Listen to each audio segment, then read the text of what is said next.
స్వర్గంలో పరలోకంలో ఉంది, కానీ తండ్రి, తల్లి, బంధువులు, ప్రియులు, మిత్రులు నరకం అనుభవిస్తున్నారు. ఎవరు ఎన్ని మాటలు చెప్పినా దీనికి సొల్యూషనే లేదు. కేవలం దేవుని కృప, కనికరం, సన్నిధి, ప్రెజెన్స్, ప్రీతి కుటుంబ సభ్యులందరితో ఉండాలని నేను ప్రార్థిస్తున్నాను. కానీ విచారం ఏమిటంటే, ఇలాగ ఇంకొక ప్రీతి చనిపోకూడదని నేను కోరుకుంటున్నాను. మనం అందరం కలిసి పనిచేయాలి.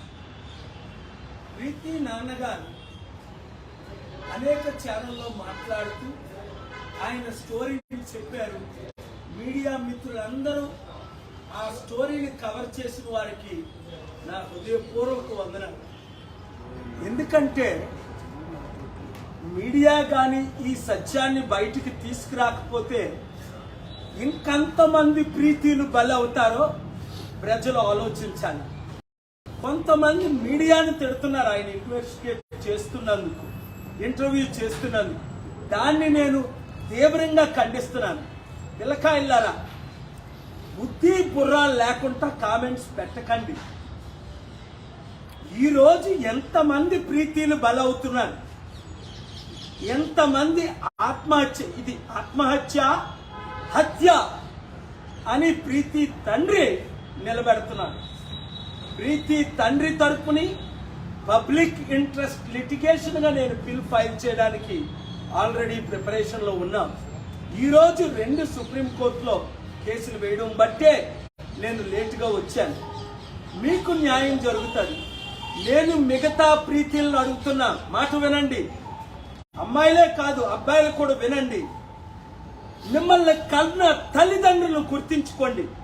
ఒకవేళ ఇది ఆత్మహత్య అయితే ఇంకా ఏ ఒక్క తెలంగాణ బిడ్డ, తెలుగు బిడ్డ, దేశ బిడ్డ ఆత్మహత్య చేసుకోకూడదు.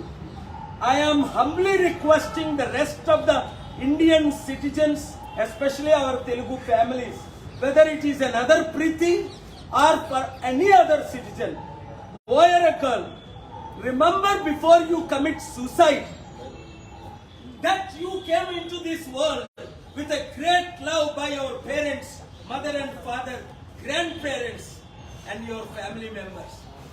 Only cowards, selfish people would commit suicide.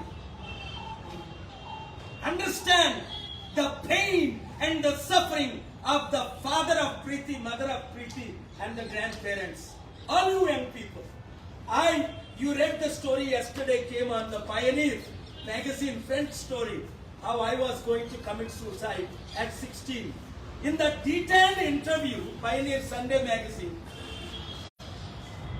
she asked me a question. When is your happiest moment? I said, when people are relieved from pain. When is your saddest moment? When anybody commits suicide. My pain goes on. Last night I could not sleep. I watched 6-7 different videos, but I could not address the press because urgent matters from morning 9:30, 10 o'clock till 6 p.m.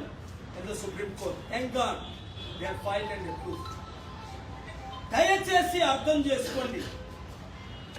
ఆత్మహత్య చేసుకునే ముందు అది మీరు పరీక్షలో fail అయ్యారనా, లేదా love fail అయ్యారనా, లేదా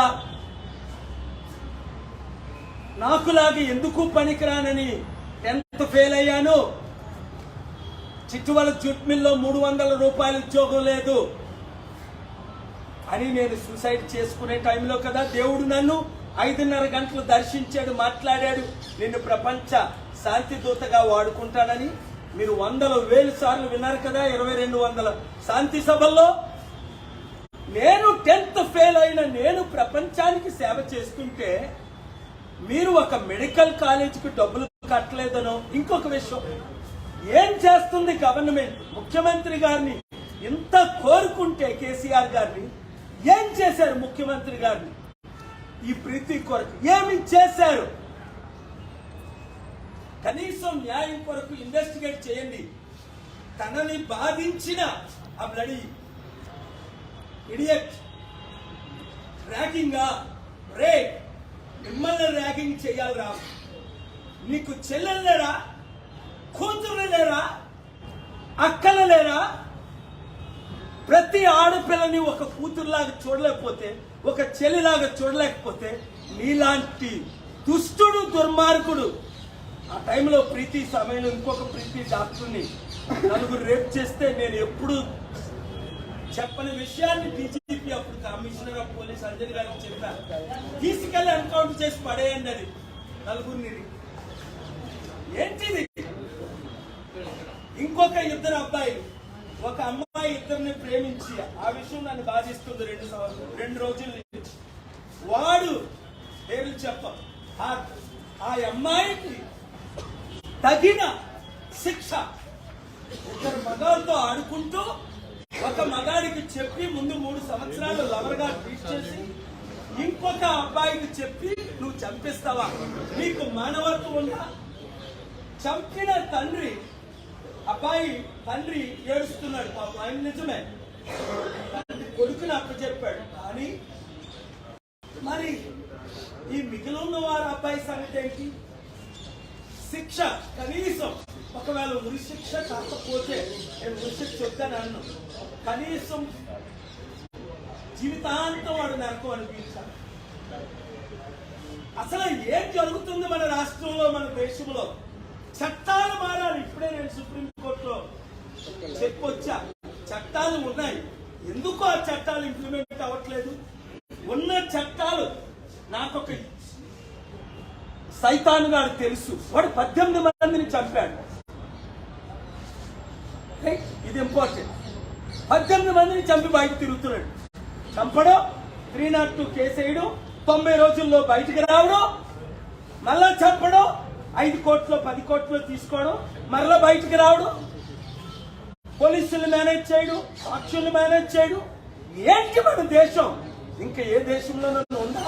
నువ్వు వెళ్ళి దుబాయ్ రేపు చేయొక అమ్మాయిని హత్య చేయి, వాడు చంపి ఒకడు గుండె బయటకు లాగాడు. సో ఇక్కడ నేను 2 విషయాలు మాట్లాడుతున్నాను. ఒకటి ప్రతి విషయం పోతున్నాయి,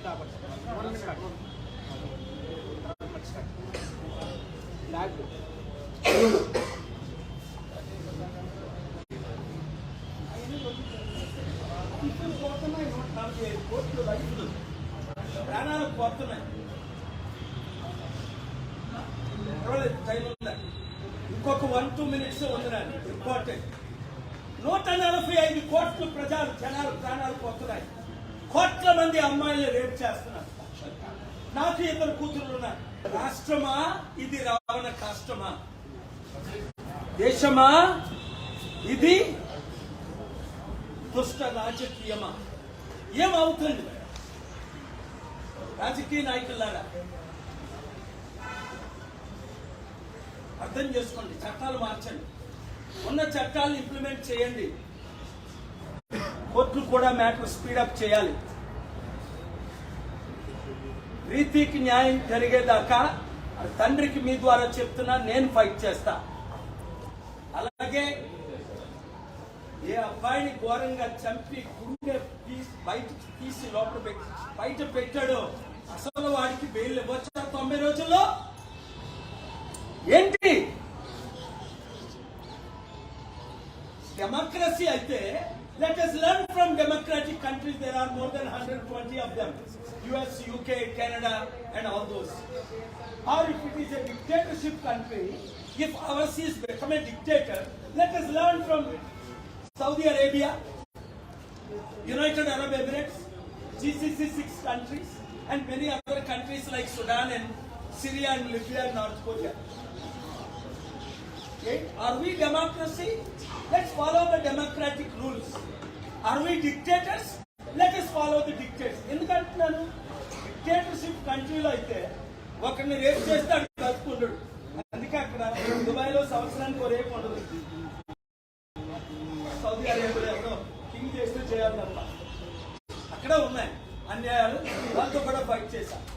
డెమోక్రసీస్లో 90 రోజుల్లో ఎవడు బయటికి రాడు, చంపేసి. సో చాలా సీరియస్ మ్యాటర్ ఇది. లక్షల కోట్ల ప్రజల నాశనం అయిపోతున్నాయి. దయచేసి తల్లిదండ్రులారా మీరు కూడా అర్థం చేసుకోండి మీ పిల్లల్ని. దయచేసి కొన్ని రూల్స్ అవసరమైతే బెండ్ చేయండి. ఈ క్యాస్ట్ ఇది అని పిల్లలు తల్లిదండ్రులు ముఖ్యమయ్యా మీకు. మిమ్మల్ని కనీ పెంచిన తల్లిదండ్రులు ముఖ్యం, అర్థం చేసుకోండి. ఈ విషయం నేను కంటిన్యూ చేస్తాను అన్న తర్వాత పిల్లేసిన తర్వాత. నేను చెప్పాను కదా మనీష్ సిసోడియా అరెస్ట్ అవుతారని నేను డిమాండ్ చేశానని. కొద్ది రోజులుగా నేను కంటిన్యూగా చెప్తున్నాను. నేను కూడా సిబిఐ అఫీషియల్కి లెక్కలు ఇవ్వడం, లాస్ట్ వీక్ లెక్కలు ఇవ్వడం.